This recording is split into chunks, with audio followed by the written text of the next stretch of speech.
150 గజాల 2 BHK independent house కేవలం 65 లక్షలు మాత్రమే. అవునండి, కేవలం 65 లక్షలకే 150 గజాల 2 BHK independent house loan facility తోటి, అది కూడా మనకి ఇంకా నెగోషియేట్ అయ్యే ఛాన్సెస్ కూడా ఉన్నాయి.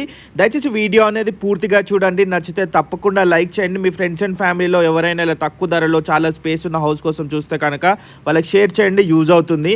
అంతేకాకుండా మీ రిక్వైర్మెంట్ ఏమున్నా కామెంట్ చేయండి. అదే కాకుండా మీరు తక్కువ ధరలో హౌస్ కోసం చూసినట్లయితే మై ప్రాపర్టీ ఫైండర్ యూట్యూబ్ ఛానల్ని వెంటనే సబ్స్క్రైబ్ చేసుకోండి. మీరు ఈ హౌస్ చూసుకున్నట్లయితే 150 గజాలలో ఉన్న వెస్ట్ ఫేసింగ్లో ఉన్న 2 BHK ఇండిపెండెంట్ హౌస్ అండి. ఇది 30x45 సైజెస్ తోటి మంచి కన్స్ట్రక్షన్ స్టైల్తో పాటు ఈ హౌస్ అయితే మనకి రెడీ టు మూవ్ స్టేజ్లో ఉందండి. దీనికి లోన్ ఫెసిలిటీ ఉంటుంది. మనకి ట్రాన్స్పోర్ట్ ఫెసిలిటీ కానీ nearby schools, colleges and హాస్పిటల్స్కి కూడా అతి సమీపంలో ఉంటుంది. అంతెందుకండి, మన ECL చౌరస్తా నుంచి కేవలం 7 కిలోమీటర్ డిస్టెన్స్ మాత్రమే ఉంటుంది. అదేవిధంగా మనం కీసరా ORR ఎగ్జిట్ నుంచి జస్ట్ 2 కిలోమీటర్స్ డిస్టెన్స్ మాత్రమే. సో ప్రైమ్ లొకేషన్లో ఉంది కాబట్టి వెంటనే స్క్రీన్ పైన కనబడే నెంబర్కి కాల్ చేయండి, సైట్ విజిట్ చేయండి. Thank you so much for watching. మరిన్ని వీడియోస్ కోసం వెంటనే సబ్స్క్రైబ్ చేసుకోండి.